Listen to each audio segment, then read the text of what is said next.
Swadika, hello and welcome. You're watching ASEAN Challenge, the show to give you the headlines, highlights, and updates happening around your ASEAN community in two languages, Thai and English. I'm Rosalind Tepawan. And I'm Alisa สิทธิวงศ์ขอต้อนรับคุณผู้ชมทุกท่านเข้าสู่รายการ ASEAN Challenge ค่ะข่าวสารรอบอาเซียนทั้งภาษาอังกฤษและภาษาไทย And to kickstart what's happening around us in ASEAN is a highly anticipated showdown between boxing legend from Manila and beyond. And they recently launched a huge campaign that received worldwide attention because all around the world there are just so many boxing fans. You just can't help it. That's right. I'm pretty sure if we mention his name, a lot of our fans or viewers will be able to know who we're talking about. And we're talking about Manny Pacquiao, of course, who obviously at the moment now he's popular. He's been around for a very long time. The 39-year-old Filipino boxer and now politician as well. He says that before he retires from the arena, he has a few more matches and he believes he has a good chance at them. Right. He's been out of, you could say, the boxing ring for about a year now. But next July, this coming July, is going to be a big showdown between the Filipino boxing legend you mentioned, Manny Pacquiao, and also Argentinian champion Lucas Matisse, heading out to the very place where they're going to be locking horns here, and that will be in Malaysia. And so that said, a lot of people have set their eyes on who will win because on one hand you have a boxing legend, 39-year-old Pacquiao, but at the same time you also have another champion who's also been a regular WBA world welterweight champion for a long time now. And so July 15th is that set date where the world is going to be anticipating who is going to win.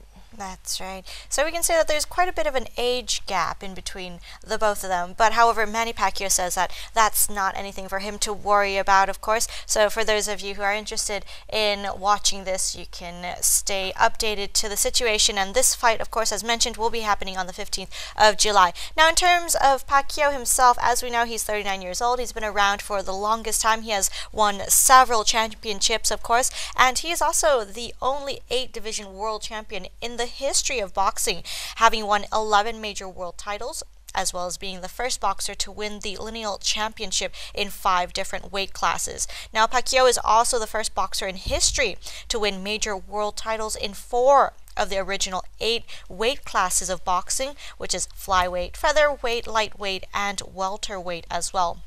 We know that at the moment now, he's been away from the arena quite a bit now and then because he's also a politician as well, currently holding the position of senator for the Philippines. So definitely he's been busy over the past year and beyond, but he does say that he's got several fights left, and so this is not going to be the end of him, he says. And according to him, in his own words, he said, "We are excited to showcase our Malaysian brothers, a roadshow that hopes to match the excitement of the Ali Bugner fight in 1975. So definitely the world's going to be watching. And what you're seeing here is a launch that's happening, a tour in Malaysia, and it started around April 20th in Kuala Lumpur, where both opposing forces, you could say, Pacquiao and Matisse, facing off in front of the iconic Petronas Towers in Malaysia. So exciting times ahead in the sports industry as both prepare to face off. So we've got a few more months before then. So in the meantime, both sides will be conditioning, training, and gearing up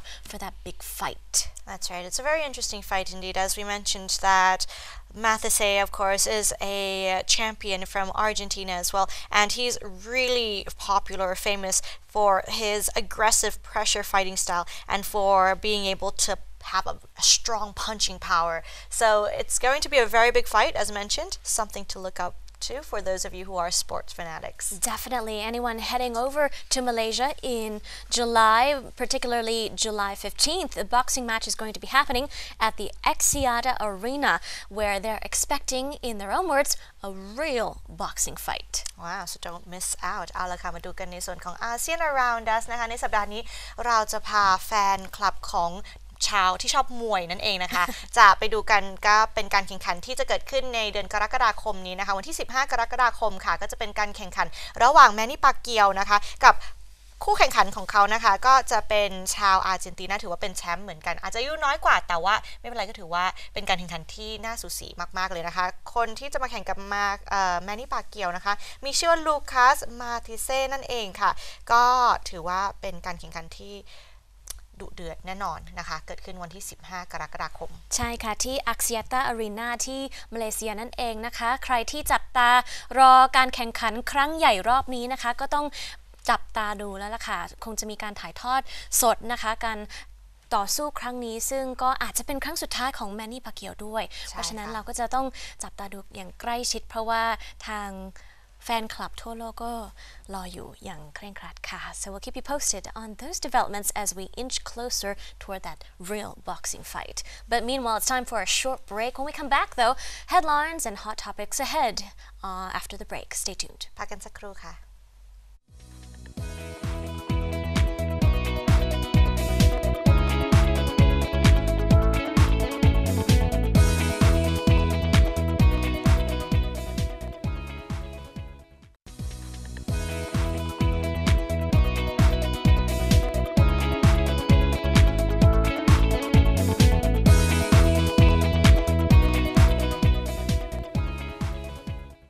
Welcome back to the program into ASEAN hot issues. Now we take a look at what's making headlines over the ASEAN community and beyond, starting off with what is going on in Malaysia. As we spoke about Malaysia earlier on in Around Us, let's take a look at what's happening in terms of developments concerning the release of suspects of murder that happened recently. Malaysian police, as of Monday, had released computer-generated photographs of two suspects, who are two men, who gunned down a Palestinian man in Kuala Lumpur earlier in the week. And they've put out now various security guards at various checkpoints exiting the country at their exit posts, just to keep an eye out on those two suspects as they continue the clampdown and continue investigations into the killing of an engineering lecturer named Fadi al-Bash. That's right. Fadi al-Bash was killed with 14 shots by the two men on motorcycles, and of course he died right on the spot itself. Photographs showed two light-skinned suspects who may be European or Middle Eastern. Both of the men were about 180 centimeters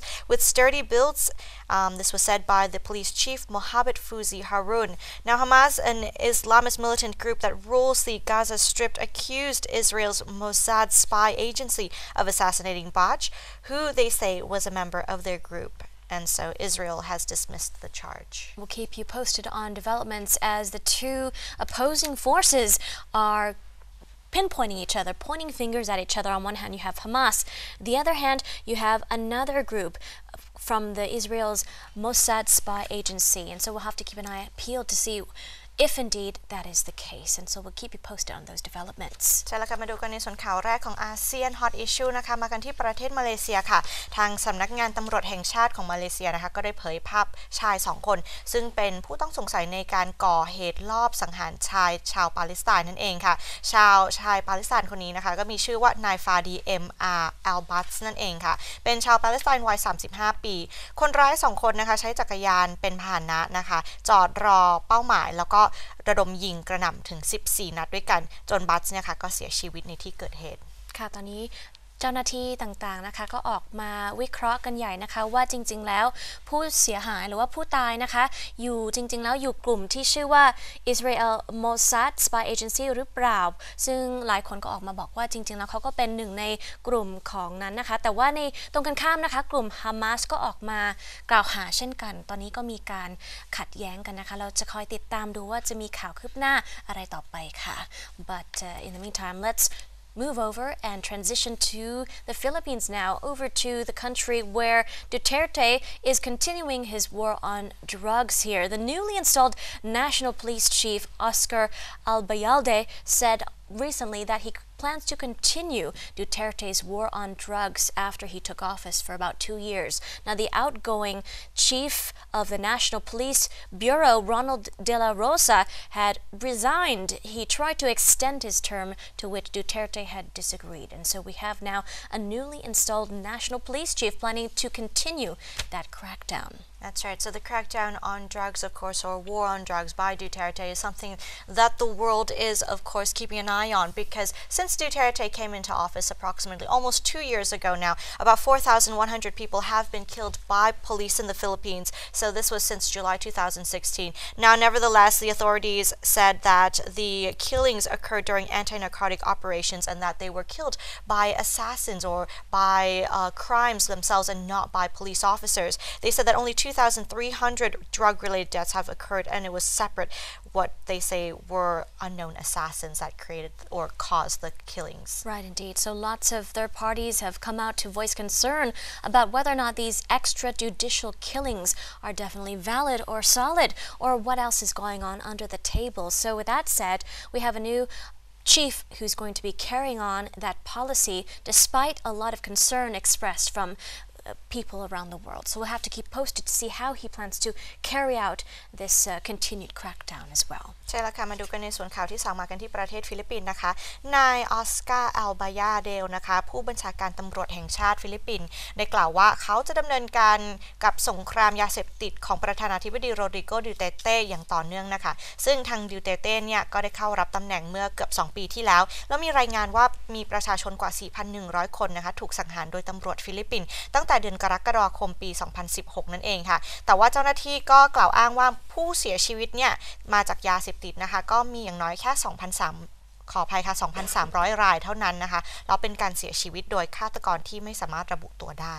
There we go, and we continue in the Philippines with some other developments on a different note this time though. All around Southeast Asia, different countries are joining in to preserve the environment, to conserve however they can, including Thailand as well, and Philippines is no different. The Philippine police are holding drills now ahead of the closure of a very popular beach area, Boracay. Now it's going to be closed toward the end of April to tourists and also locals, but before that, security forces are trying to drill as much as they can in ahead to handle threats and also problems of,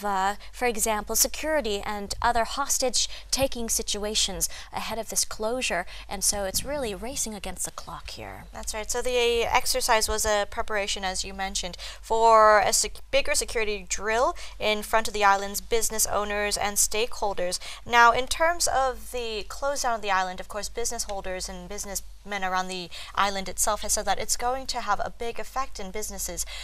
around the area, and especially employees and workers there. Businesses might go out of business. Workers will be in trouble by the fact that the island does close down itself. So, but however, President Rodrigo Duterte has ordered the island to be closed off from tourists. The project will attempt to recover wetlands and forests as well as demolish establishments that have made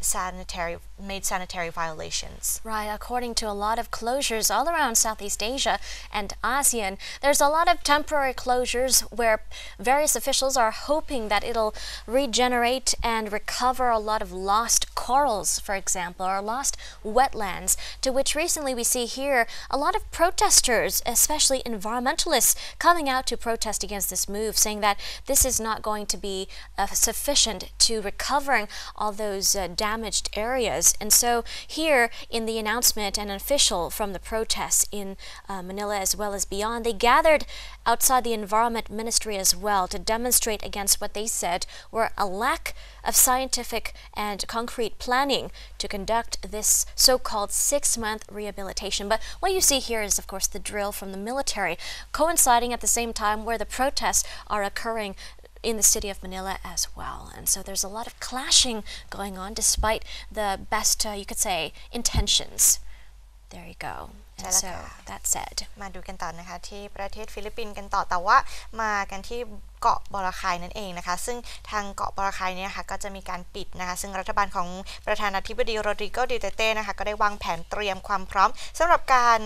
นักท่องเที่ยวทั้งชาวต่างชาติแล้วก็ชาวฟิลิปปินส์ด้วยออกจากเกาะแห่งนี้นับตั้งแต่วันที่26 เมษายนที่ผ่านมานะคะเพื่อที่จะให้ทางการได้เริ่มการทำงานกำจัดสิ่งปฏิกูลแล้วก็รื้อถอนสิ่งปลูกสร้างที่ผิดกฎหมายบนเกาะนักท่องเที่ยวชื่อดังแห่งนี้นั่นเองค่ะก็มันก็มีการประท้วงหรือไม่พอใจกันบ้างนะคะเพราะว่าทางเกาะบอราคายเนี่ยก็เป็นพื้นที่ที่มีประมาณ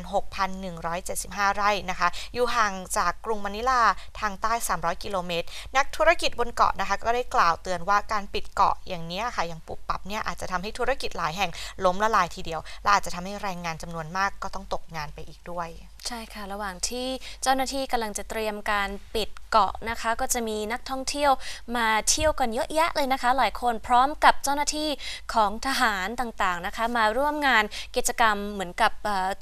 เพื่อพัฒนาการป้องกันใช่ไหมคะแล้วก็ดูแลความเรียบร้อยปลอดภัยด้วยเพราะฉะนั้นเราก็จะมีกิจกรรมช่วงนี้เยอะมากก่อนที่จะปิดวันที่26เนี่ย so that said will anyone wanting to visit Boracay should do so quickly as soon as possible for the 26th if possible but meanwhile on another level we have more protests happening in Indonesia as well as hundreds of Indonesian motorcycle and taxi drivers have come out to protest the incoming low online tariffs as well. So a lot of movements coming from both Philippines, Indonesia, and Malaysia now, where members of startups for Grab and Go-Jek, for example, they gathered outside Parliament to demand officials to actually make regulations and create laws to help various officials who are working for these companies, give them social protection as well as legal protection, especially for the drivers. So as we can see at the moment now, we can see about 2,000 drivers, which we can see wearing bright green jackets and helmets associated with Grab, a Malaysian startup, and Indonesia's Go-Jek. They were calling for higher tariffs and recognition that online motorcycle taxi companies are part of the national transportation system, asking for legal and social protection for the drivers itself. Now, we can see that around Southeast Asia, there have been a lot of companies like this, Grab, Go-Jek, and it has had a bit of problem, especially in Thailand as well, with the Ministry of Transport due to different regulations and whatnot. So in terms of the motorcycle taxi drivers in Malaysia,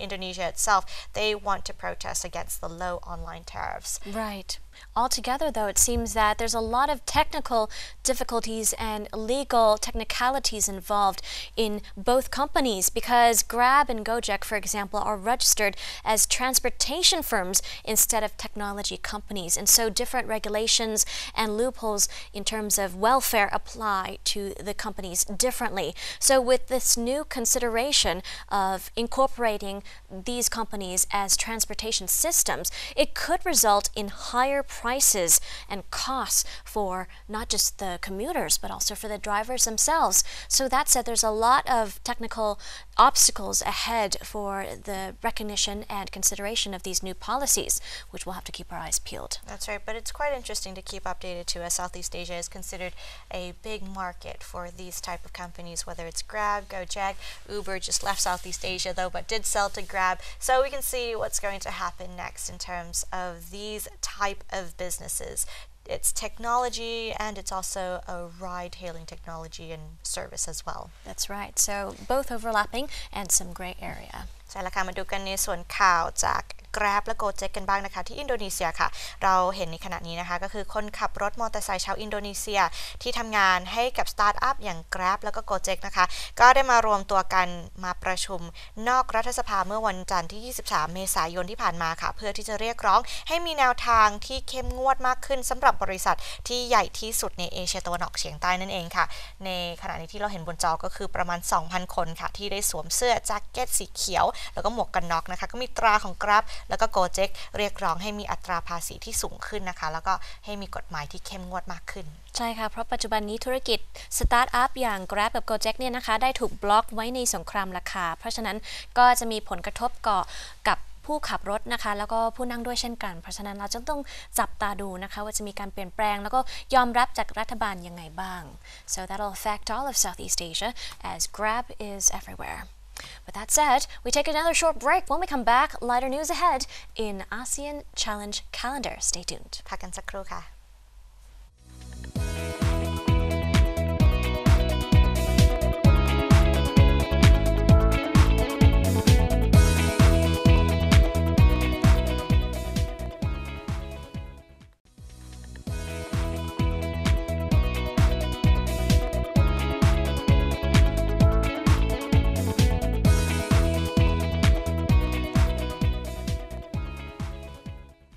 Welcome back to the program into ASEAN Calendar this time. Lots of important dates to mark your calendar with. ค่ะกลับเข้าสู่รายการ ASEAN Challenge ในช่วงนี้ ASEAN Calendar ค่ะไปติดตามกันค่ะ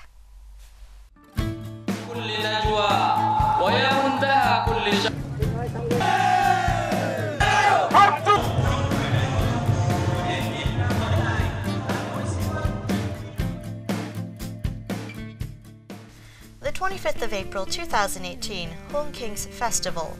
This major event honors the Hung Kings. According to historical records and Vietnamese traditions, the Hung Kings were the founders of Vietnam. Hung Kings Commemoration Day is oriented around the themes of filial piety, ancestor worship, and patriotism. While this holiday is observed over the course of several days, the most important celebrations occur on the 10th day of the third lunar month. For many people, Hung Kings Commemoration Day is a joyous occasion that is centered around traditional Vietnamese culture and values. History of Hung Kings Commemoration Day. The first Hung King reigned in the Red River Valley of Southeast Asia during the beginning of the Bronze Age. Since Vietnam was founded this early in history, Hung Kings Commemoration Day has been celebrated in various ways throughout Vietnam for many years. In 2007, Hung Kings Commemoration Day became an official holiday. As a public holiday, many Vietnamese people can enjoy some time away from work to honor their nation's history and to be with their friends and loved ones. The Hong Bang Dynasty. The dynasty of the Hung Kings is called Hong Bang. This dynasty was started by an ancient leader known as Kin Durong Vorong. After his death, Kin Durong Vorong was succeeded by 17 Hung Kings. During the Hong Bang era, the Hung Kings stabilized the feudal system in the Red River Valley. This resulted in Vietnam being organized as a loosely connected state. Because of this, Vietnam enjoyed a large degree of sovereignty. While much of Vietnam was connected during the rule of the Hung Kings, it was more similar to a confederacy than a modern nation-state. The Hung Kings also strengthened diplomatic ties with China. Many scholars believe that this diplomacy preserved Vietnamese sovereignty for many years. This can also help explain why Vietnamese culture is more similar to Chinese culture than the other cultures of Southeast Asia. Some of the most advanced Asian art of the Bronze Age was also produced in Vietnam during this period. 30th of April 2018, Reunification Day in Vietnam. Reunification Day in Vietnam is a day of patriotic celebration for many Vietnamese people. Aside from the political and military victory of Vietnam's reunification, the Vietnamese people celebrate Reunification Day because of the development that occurred as a result of the South's and North's cooperation with each other.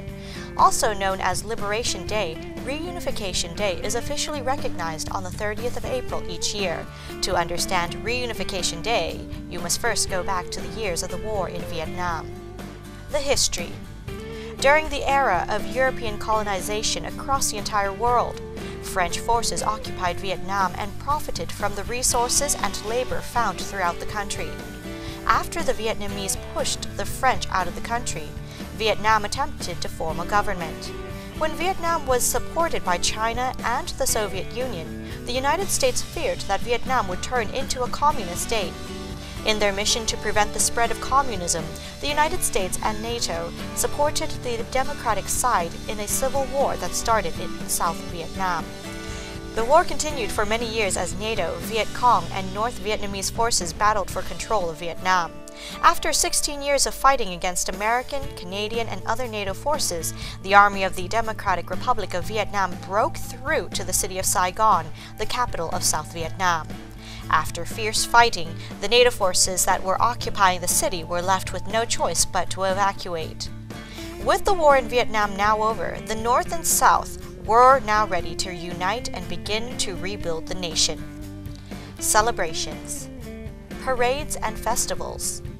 In many of Vietnam's major cities, both foreigners and the Vietnamese people enjoy large celebrations that are dedicated to the success of Vietnam as one country. On the morning of 30th of April, large parades are held. These parades are elaborate affairs that consist of many floats, performers, and marching bands. To symbolize Reunification Day, the color red is prominent on costumes and floats. During the evening of the holiday, a large national show and several smaller exhibitions are held in Vietnam. This show has live music from famous singers and bands, along with popular hits that Vietnamese people enjoy, patriotic victory songs from the time of the war are played. Speeches by officials and other people of importance are also common. Competitions. During the month leading up to reunification, many organizations will participate in public competitions. The themes of these competitions are usually related to Vietnamese patriotism and reunification. So this is a way to boost the spirits of the people before the holiday. Choir competitions and art contests are common before Reunification Day in Vietnam. Television programs. On the day of Reunification Day, there are many television programs dedicated to celebrating the holiday. Memorial programs for those wounded or killed during the war in Vietnam are held. Historical programs that explain the histories and stories of the war are also popular. The National Reunification Day show is also broadcasted for people that cannot make it in person. Decorations. You will know when Reunification Day is here solely because of the high amount of decorations that are used for the holiday. Each home-owning citizen is required to place a red flag on their front door. This is a sign of patriotism and respect to those who did not survive the war. Businesses also participate in the holiday by placing a red flag or banner on their office buildings. Red neon lights are also used as decoration during the Reunification Day holiday. Where to go? While most Vietnamese people travel to their hometowns to celebrate Reunification Day with families and friends, some people use the holiday to enjoy a short trip. It can be expensive and difficult to arrange for transportation outside of Vietnam during reunification, so many people opt to travel to destinations within the country. People looking to enjoy a weekend on the water can go to Nha Trang Beach or Ha Long Bay. For those who would like to take part in Reunification Day celebrations, Hanoi, Hue, Ho Chi Minh City, and Da Nang are great options. These cities have massive celebrations that can be enjoyed by all who come. Public holiday. To celebrate Reunification Day, every Vietnamese citizen in Vietnam receives a day off from work on the 30th of April. If the 30th of April falls on a weekend, the following Monday is recognized as a public holiday. This break from work allows the Vietnamese people to spend some time with friends and family while paying their respects to the nation's fallen. It is also a time to reflect on the development of Vietnam since 1975. Reunification celebrations for overseas Vietnamese. While many overseas Vietnamese people celebrate Reunification Day, there are some who do not see the 30th day of April as a happy time. When Saigon or Ho Chi Minh City was liberated, many Vietnamese who were allied to NATO forces evacuated the country. These exiled Vietnamese people and some of their children refer to Reunification Day as the National Day of Resentment, Black April, or the Day of Shame. For these people, the 30th of April is a day of reflection and mourning. Reunification Day in Vietnam is a public holiday that celebrates the reunion of North and South Vietnam. Many Vietnamese people see it as a happy time to celebrate their country's accomplishments with families. The 1st of May 2018, Labor Day in Thailand. What is May Day? May Day is now most commonly associated as a commemoration of the achievements of the labor movement. The holiday may also be known as Labor Day or International Workers' Day and is marked with a public holiday in over 80 countries.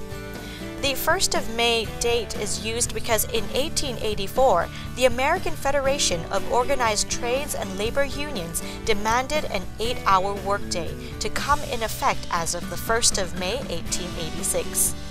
This resulted in the general strike and the Haymarket Riot of 1886, but eventually also in the official sanction of the 8-hour workday. May 1st is celebrated as May Day in most countries around the world. In the United Kingdom and Ireland, the bank holiday isn't fixed on May 1st, but instead is observed on the first Monday of May. In the 20th century, the holiday received the official endorsement of the Soviet Union, and it is also celebrated as the day of the international solidarity of workers, especially in some communist states. Celebrations in communist countries during the Cold War era often consisted of large military parades, with the latest weaponry being exhibited, as well as shows of common people in support of the government.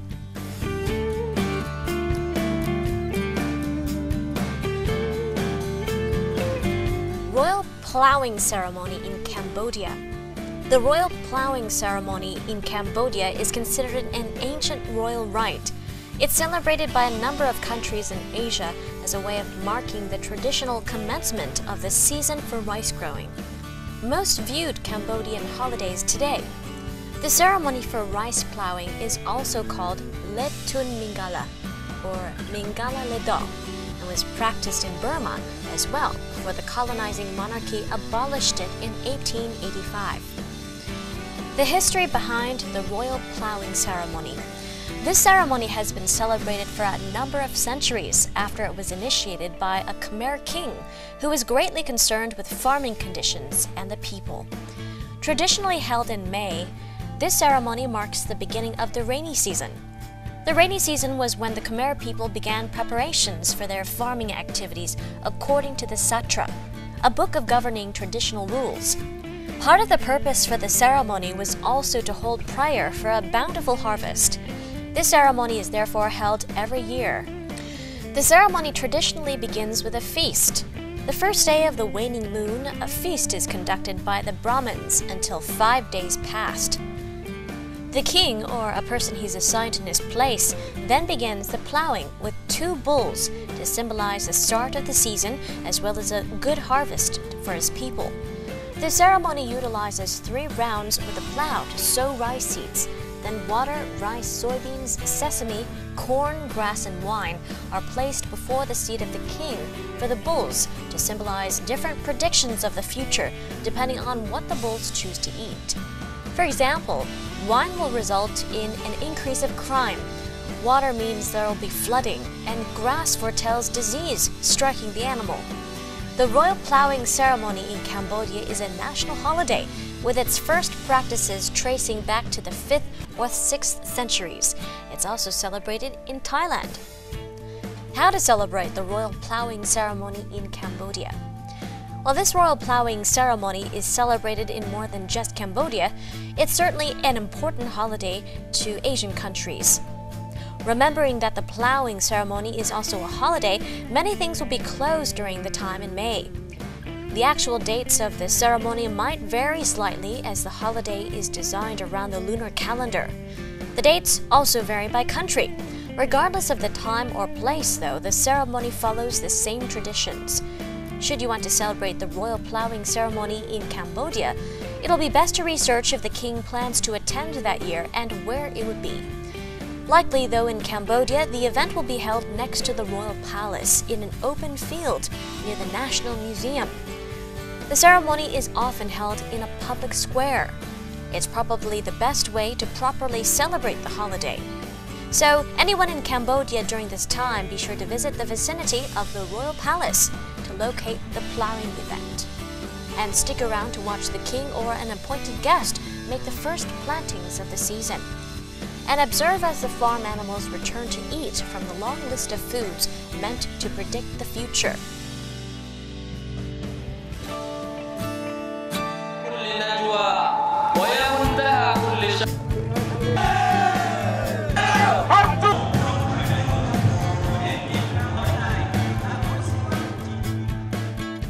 And those were the events to mark your calendars with. With that said, we'll take a short break. We'll be back soon. Stay with us.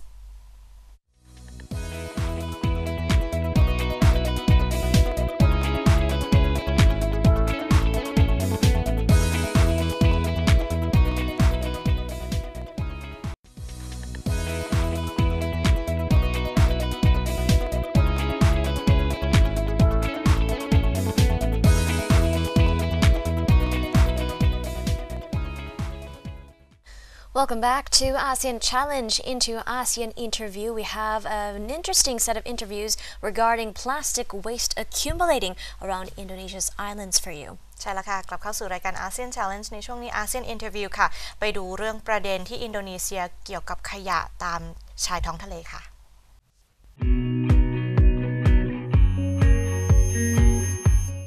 Indonesia, famous for its abundant marine life, is a paradise for avid divers. But often, almost everyone who jumps into the ocean off the archipelago would find themselves surrounded not only by colorful underwater creatures, but also plastic waste. The Southeast Asian nation is the world's second biggest marine plastic waste contributor after China. This is according to the Indonesian government that quoted various studies. On the resort island of Bali, its pristine beaches have also been plagued by a growing trash problem,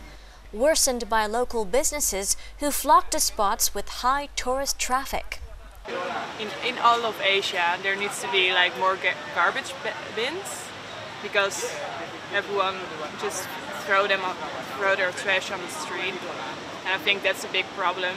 Early this year, Bali's government declared a trash emergency. It also organized daily beach cleaning using heavy machinery and hundreds of cleaners across the island. Up to 100 tons of trash could be removed just from one stretch of beach when ocean waste is washed ashore by seasonal winds. This is according to local officials. I think it's a shame that people throw away their rubbish everywhere. And with signs and more rubbish bins, people would realize that it's actually a problem and maybe more advertisements about it. For many locals, plastic bags are part of their daily lives. They use them not just to gather rubbish, but also to pack and to carry fresh produce and seafood. Non-profit groups have been calling on the government to tackle what they call an environmental crisis. Many groups have organized beach cleanups and promoted plastic recycling in the hopes of creating awareness around the problem. Environmental groups warned the conditions in Bali, which welcomed 5.5 million tourists last year. They warned that it's now increasingly worse due to the massive tourism development, especially without strong waste management policies or a sustainable solution in place. Komong Sudiarta, who runs a campaign that's called Shame on You for Littering, said that if the government is serious about resolving the problem, then it should focus on educating people on how to deal with the trash. Now, this year's Earth Day on Sunday, the 22nd of April, hoped to mobilize the world to end single-use plastics with the theme End Plastic Pollution. In Asia Pacific,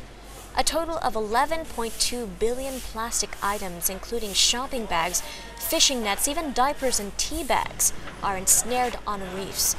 And scientists who wrote in the journal Science in January stated this. They projected the numbers would rise by 40% by 2025 as marine pollution gets steadily worse.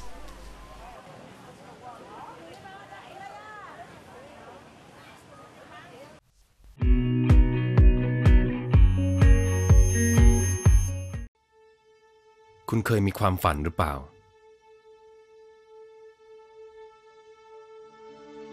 ฝันที่จะโบยบินที่จะเห็นสังคมนี้ดีขึ้นที่จะเป็นที่ยอมรับที่จะสร้างโลกแห่งจินตนาการที่จะเห็นผู้คนได้ลิ้มรสของความสุขที่จะได้ช่วยเหลือที่จะได้เห็นผู้คนมีความสะดวกสบายฝันที่จะเปิดโลกกว้างถ้าคุณมีความฝันเหล่านั้นเราขอให้คุณหยุดฝันแล้วเปลี่ยนมันให้กลายเป็นเป้าหมายลงมือทำมันสร้างอนาคตที่คุณหวังจากปัจจุบันที่คุณมีเพราะมันถึงเวลาแล้วเวลาแห่งการเปลี่ยนแปลง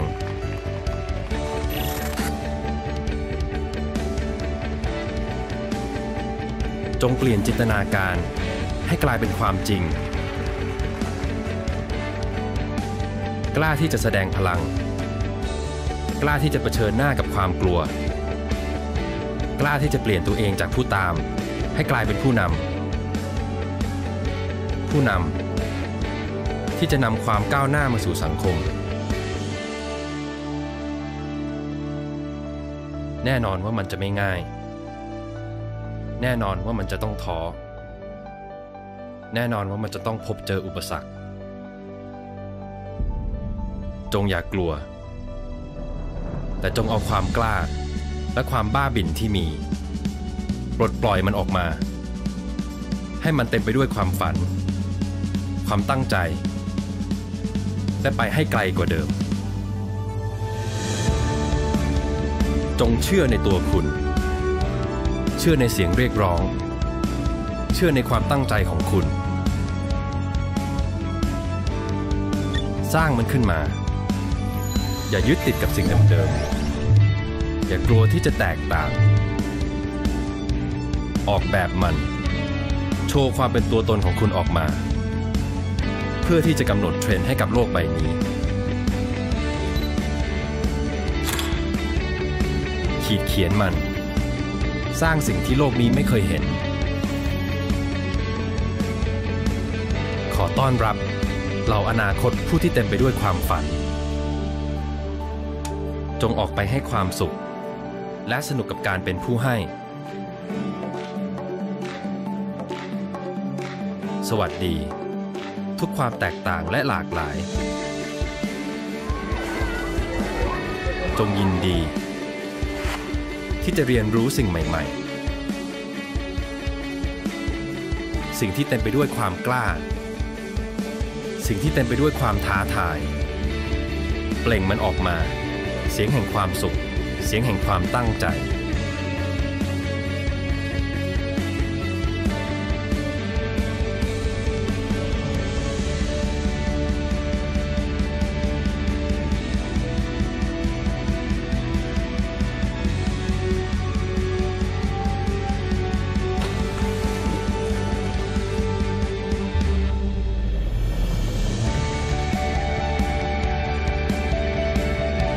พลังในตัวคุณ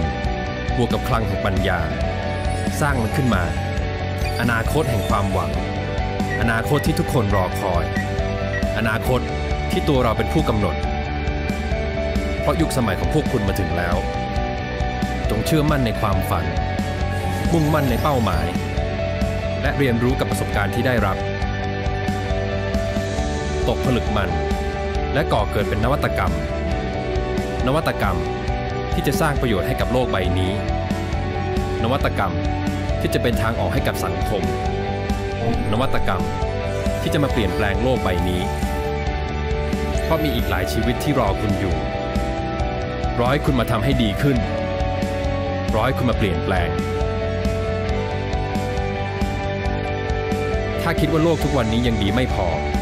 แล้วจะรอให้โลกมาเปลี่ยนคุณหรือคุณเองนั่นแหละที่จะใช้พลังที่คุณมีเปลี่ยนโลกใบนี้เปลี่ยนให้ดีกว่าเพื่อทุกคน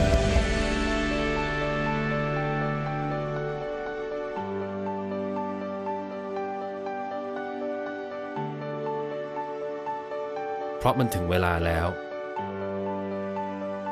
ที่จะเปลี่ยนความฝันให้กลายเป็นความจริง